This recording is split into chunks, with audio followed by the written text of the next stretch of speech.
The world tilted when I saw him. Liam, my dad's best friend, standing shirtless in the Oregon sun, his blonde hair catching fire in the light. I was 24, freshly out, and not ready for the way my heart slammed against my ribs. This was supposed to be a simple vacation, not the start of something that would unravel everything I thought I knew about love, loyalty, and myself. My name's Sebastian, and I'd spent most of my life in Portland, Oregon, hiding who I was until I couldn't anymore. Coming out to my dad 6 months ago had been like pulling teeth, awkward, painful, but necessary. He didn't disown me, but the silences that followed were louder than any words. So when he suggested I join him and Liam, his old college buddy, on a week-long trip to the Oregon coast, I said yes, hoping it might bridge the gap between us. Dad had to bail last minute for work, though, leaving me and Liam to drive up alone. I didn't know then that the universe had other plans. Liam was 28, a former college linebacker turned carpenter, with a jawline that could cut glass and a laugh that felt like summer. He was straight, or so I thought, married once, divorced, no kids, and always the guy who'd show up at our house with a six-pack and stories that made my dad laugh until he cried. I'd known him since I was a kid, but this was the first time I'd seen him as well. Him. The kind of man who could make you forget how to breathe. We pulled into the small coastal town of Cannon Beach just as the sun dipped low, painting the sky in shades of orange and pink. The air smelled of salt and pine, and a haystack rock loomed in the distance like a silent giant. Our rental was a cozy cabin nestled in the dunes, all weathered wood and wide windows. Liam tossed his duffel bag onto the couch and grinned at me, his blue eyes catching the light. Ready for a week of no Wi-Fi, just us and the ocean. Seb, I nodded, my throat tight. Yeah, sounds perfect, but inside, I was already drowning. That first night, we cooked steaks on a grill outside, the sizzle mixing with the crash of waves. Liam cracked open a beer, handing me one without asking, and we sat on the deck, the stars coming out one by one. He talked about his divorce, how it had gutted him, how he'd spent the last 2 years rebuilding himself. I listened, my eyes tracing the lines of his face, the way his hands moved when he spoke. I told myself it was nothing, just a crush I could bury. But when he leaned closer, his shoulder brushing mine, and said, "You're different now, Seb." Grown up, I felt the ground shift beneath me. The next day, we hiked along the cliffs, the wind whipping through our hair. Liam was easy to talk to, too easy. He asked about my life, my art degree, my dreams of opening a gallery someday. I opened up about coming out, the fear, the relief, the way it felt like stepping into a new skin. He listened, really listened, his eyes soft but intense. "That takes guts," he said, his voice low. Not many people can be that honest with themselves. I laughed it off, but his words stuck. We spent the day exploring tide pools, laughing as we slipped on wet rocks, our hands brushing when he steadied me. Every touch was a spark, every glance a question I was too afraid to answer. By the time we got back to the cabin, I was a mess of nerves and want, and Liam was still just Liam, oblivious to the storm he was stirring in me. That night, we sat by a bonfire on the beach, the flames casting shadows across his face. He was telling a story about him and my dad in college, something about a prank gone wrong, but I could barely focus. The way his lips moved, the way his laugh rumbled deep in his chest, it was too much. I stood abruptly, mumbling about needing air, and walked toward the water, my heart pounding. "Seb, you okay?" Liam's voice followed me, steady and warm. He was beside me in seconds, his hand grazing my arm. I froze, the cold waves lapping at my feet, and turned to face him. The moonlight made his eyes look like they held secrets, and for a moment, I thought I saw something there, something that wasn't just friendly concern. "I'm fine, Elite," my voice barely above a whisper. But I wasn't. I was falling, and I didn't know how to stop. The tide pulled back, leaving the sand glistening under the moon. But all I could feel was the weight of Liam's hand on my arm. I wanted to tell him everything, how his smile was rewriting my world, how every accidental touch felt like a promise, but the words stuck in my throat. He was my dad's friend, straight as an arrow, and I was just the kid he'd known forever, now spiraling into something dangerous. We walked back to the bonfire in silence, the crackle of the flames filling the space between us. Liam didn't push, didn't ask why I'd bolted, but his quiet was louder than any question. I sat cross-legged on the sand, staring into the fire, trying to burn away the ache in my chest. He sat beside me, closer than before, his knee brushing mine. "You don't have to talk," he said softly, "but I'm here." "Seb," I nodded, swallowing hard. Just a lot on my mind. It was the safest truth I could manage. He didn't press, just handed me another beer and let the night carry us. We stayed there until the fire died to embers, talking about nothing and everything, music, dreams, the way the ocean made you feel small but infinite. Every word drew me deeper, and I hated myself for it. The next morning, we drove to Ecola State Park, the forest dense with evergreens and mist. Liam was in his element, pointing out trails, his enthusiasm infectious. He wore a gray hoodie that hugged his broad shoulders, and I couldn't stop stealing glances. We hiked to a lookout point, the Pacific stretching endlessly below us. He stood close, our elbows touching as we leaned against the railing. "This place makes you feel alive, doesn't it?" he said, his voice full of wonder. "Yeah," I murmured, but I wasn't looking at the view. I was looking at him, the way the wind tousled his hair, the way his eyes lit up. I was in trouble, and I knew it. That afternoon, we rented kayaks and paddled out into the bay. The water was calm, the sky a perfect blue. Liam's laughter echoed as he splashed me, his grin boyish and unguarded.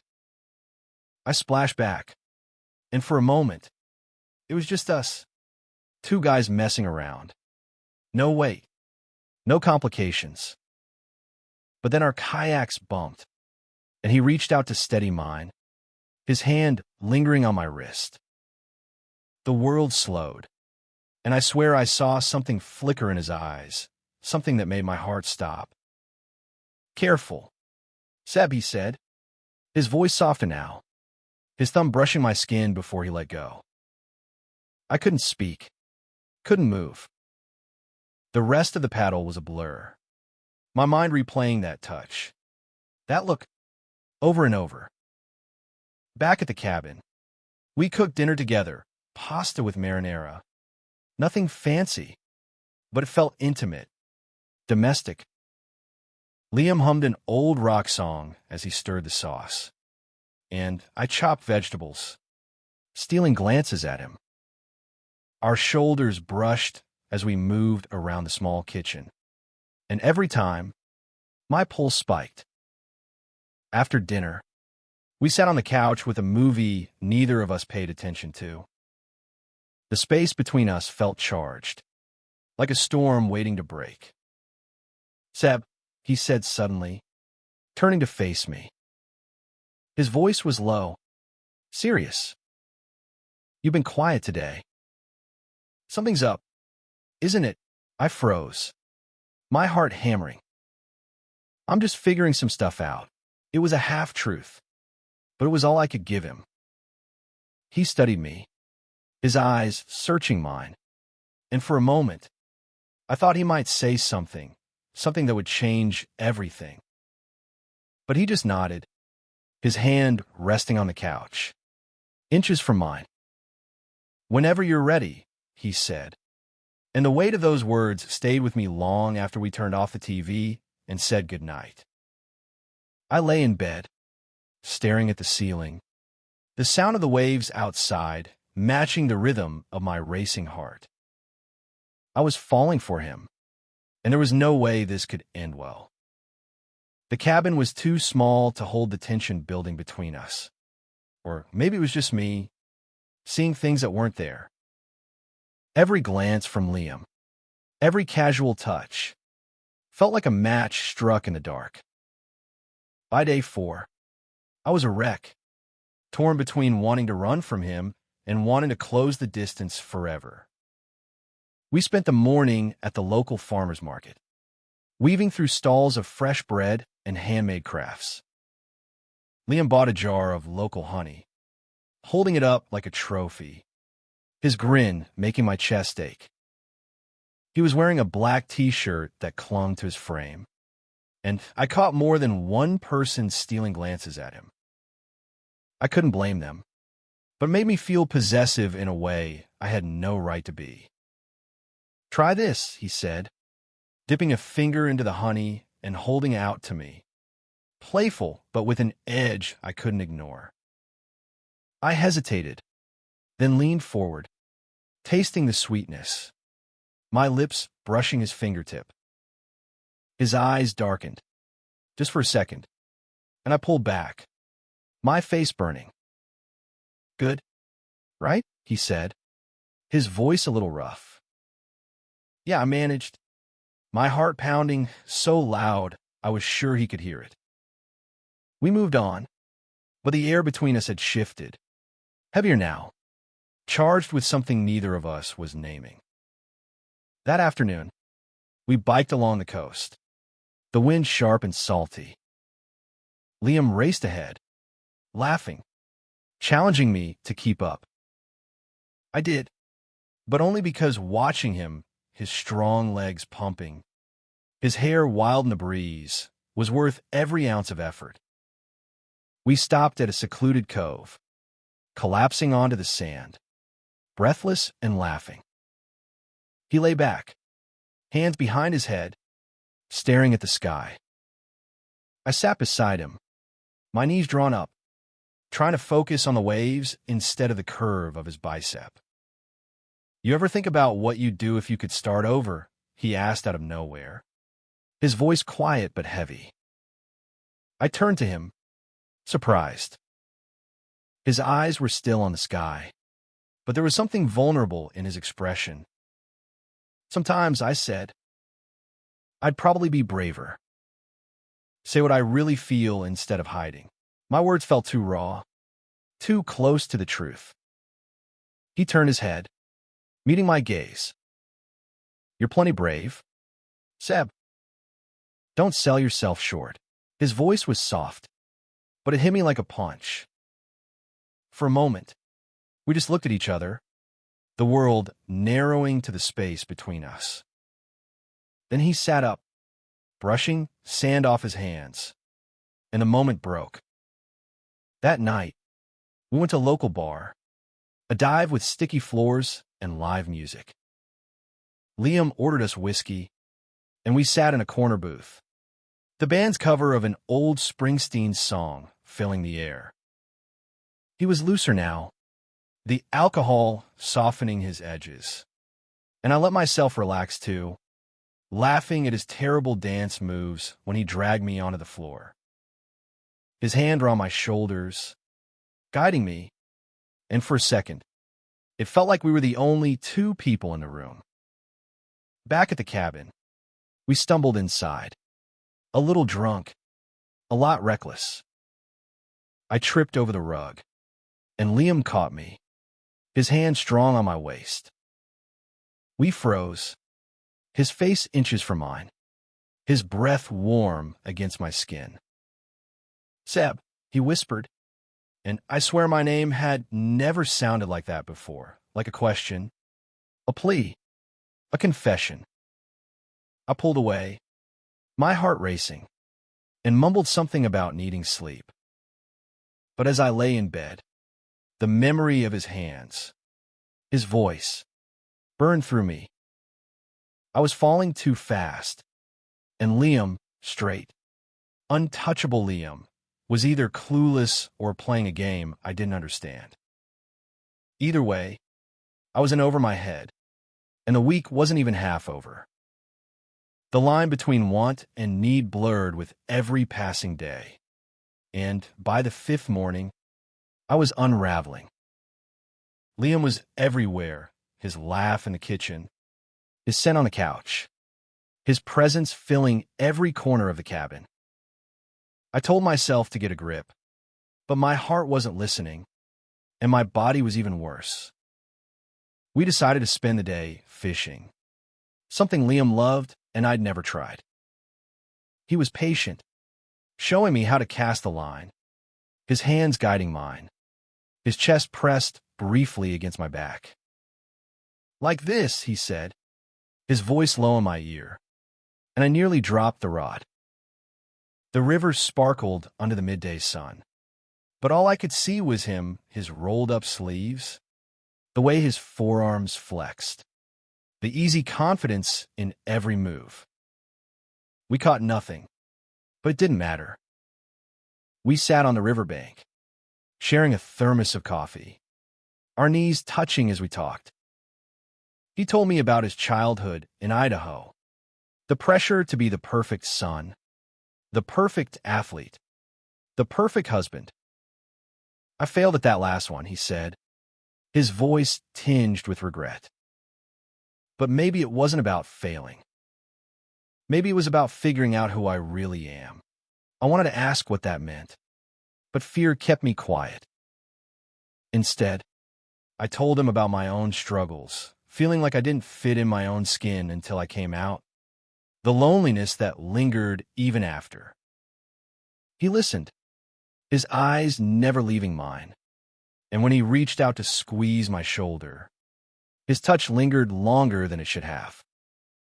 That evening, we drove to a cliffside lookout for the sunset. The sky was a riot of colors, pink, orange, gold, and Liam stood close, his arm brushing mine. "This is why I love the coast," he said, his voice soft. "It's like the world's reminding you there's still beauty out there, no matter how messed up things get." I turned to him, my breath catching. "What's messed up for you, Liam?" The question slipped out before I could stop it. He looked at me, his expression unreadable, then away at the horizon. "Sometimes I think I've been living someone else's life," he said finally. "Following rules I didn't write." His words hung in the air, heavy with meaning I was too scared to unpack. Back at the cabin, we cooked dinner in silence, the tension thicker than ever. After, we sat on the deck, the stars bright above us. Liam was quiet, his usual ease replaced by something heavier. "Seb," he said at last, his voice low, "have you ever wanted something you know you shouldn't?" My heart stopped. "Yeah," I said, barely a whisper. "All the time." He looked at me then, his eyes searching mine, and for a moment, I thought he might lean closer, might cross the line we've been dancing around all week. But he didn't. He just stood, muttering something about needing a walk, and left me there, my heart in pieces. I stayed up, unable to sleep, replaying every moment, every word. When he finally came back, his hair damp from the sea mist, he paused in the doorway. "I'm sorry," he said, his voice raw. "I don't know what I'm doing." "Neither do I admitted, and the honesty felt like a wound. We stood there, caught in the space between what was and what could be, and I wondered if we'd ever find the courage to cross it. The cabin felt like a pressure cooker, every moment with Liam pushing me closer to a breaking point. Day 6 dawned gray and stormy, the ocean churning under a bruised sky. It matched the chaos inside me, hope and fear tangled so tightly I couldn't tell them apart. We stayed inside, the rain drumming against the windows. Liam suggested a card game, and we sat at the kitchen table, the air thick with unspoken words. His fingers brushed mine as he dealt the cards, and I flinched, the contact searing. He noticed, his eyes flickering with something I couldn't name. "You're jumpy today," he said, half teasing, half serious. "Just the storm," I lied, focusing on my cards. But it wasn't the storm. It was him, his presence, his warmth, the way he looked at me like he was trying to solve a puzzle. We played for hours, the game a flimsy excuse to stay close. He told stories. I laughed, and for a while, it felt easy again. But then he leaned back, stretching, his shirt riding up to reveal a sliver of toned stomach, and my brain short-circuited. I stood abruptly, mumbling about needing water, and fled to the kitchen. He followed, of course. "Seb, what's going on?" he asked, leaning against the counter, his arms crossed. "You've been off all week." I gripped the edge of the sink, my knuckles white. "It's nothing," I said, but my voice cracked, betraying me. "It's not nothing." He stepped closer, his voice soft but firm. "Talk to me." I turned, and he was right there, too close, his eyes locked on mine. The words I'd been holding back clawed their way out. "I can't do this, Liam. I can't keep pretending I don't." I stopped, my breath hitching. "I'm falling for you. Okay, and I know it's stupid. I know you're straight. But I can't help it." The silence that followed was deafening. His face was unreadable, his jaw tight. Then, slowly, he reached out, his hand cupping my cheek. "Seb," he whispered, and before I could process it, he was kissing me soft, tentative, then desperate, like he'd been holding back as long as I had. The world fell away. His hands were in my hair, mine on his chest, and for a moment, nothing else mattered. But then he pulled back, his eyes wide, his breathing ragged. "I'm sorry," he said, stepping away. "I shouldn't have." "Don't," I cut him off, my voice shaking. "Don't say that." He ran a hand through his hair, pacing. "I'm not, I don't know what I am. Seb, I've never felt like this before. Not with anyone." My heart cracked open, hope and fear spilling out. "Then why did you kiss me?" I asked, my voice barely holding. "Because I wanted to," he said, his eyes meeting mine, raw and unguarded. "Because I've wanted it all week." We stood there, the rain pounding outside, the space between us electric. I wanted to reach for him, to pull him back, but fear held me still. He was my dad's friend, straight by every definition I'd ever known. And yet here he was, breaking every rule with me. The question was whether we could survive it. The rain didn't stop, and neither did the storm inside me. Liam's kiss had shattered every wall I'd built, leaving me raw and exposed. By the final day, we were tiptoeing around each other, the cabin too small for the weight of what had happened. We packed in silence, the air thick with things unsaid. I wanted to ask what the kiss meant, what we meant, but fear kept me quiet. Liam was quieter too, his usual ease replaced by a tension I could feel in my bones. When we finally loaded the car, he turned to me, his eyes searching. "Seb, we need to talk." My heart sank, but I nodded. We drove to a quiet stretch of beach, the rain finally easing, the sky a soft gray. We walked along the shore, the waves a steady rhythm beside us. "I don't know what this is," he said at last, his voice rough. "I've spent my whole life thinking I had it all figured out. But you've got me questioning everything." I stopped, turning to face him. "What are you saying?" "Liam," he looked at me, his eyes raw with emotion. "I'm saying I feel something for you. Something real. And it scares the hell out of me. But I don't want to run from it." My breath caught, hope surging despite the fear. "What about my dad? Your life? Everything you've built?" He shook his head, stepping closer. "I don't have the answers, Seb. But I know I don't want to lose this, whatever it is." His hand found mine, his fingers lacing through mine. And for the first time, I let myself believe this could be real. We stood there, the ocean stretching before us, and I realized this was the moment that would define us. Not the kiss, not the tension, but this, choosing to face the unknown together. "I'm scared too," I admitted, my voice soft. "But I want this. I want you." He smiled, a real smile, and pulled me into his arms.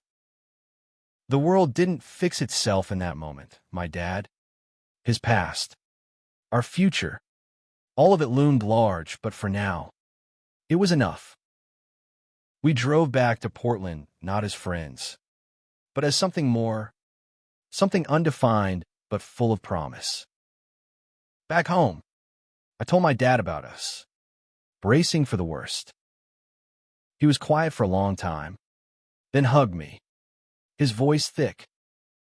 "If you're happy, Seb, that's all I want." Liam faced his own battles, questions from friends, doubts about his identity, but he faced them with me, step by step. We didn't have all the answers, but we had each other. And as we stood together on my balcony that first night back, the city lights below us, I knew we'd figure it out. Love doesn't erase the mess.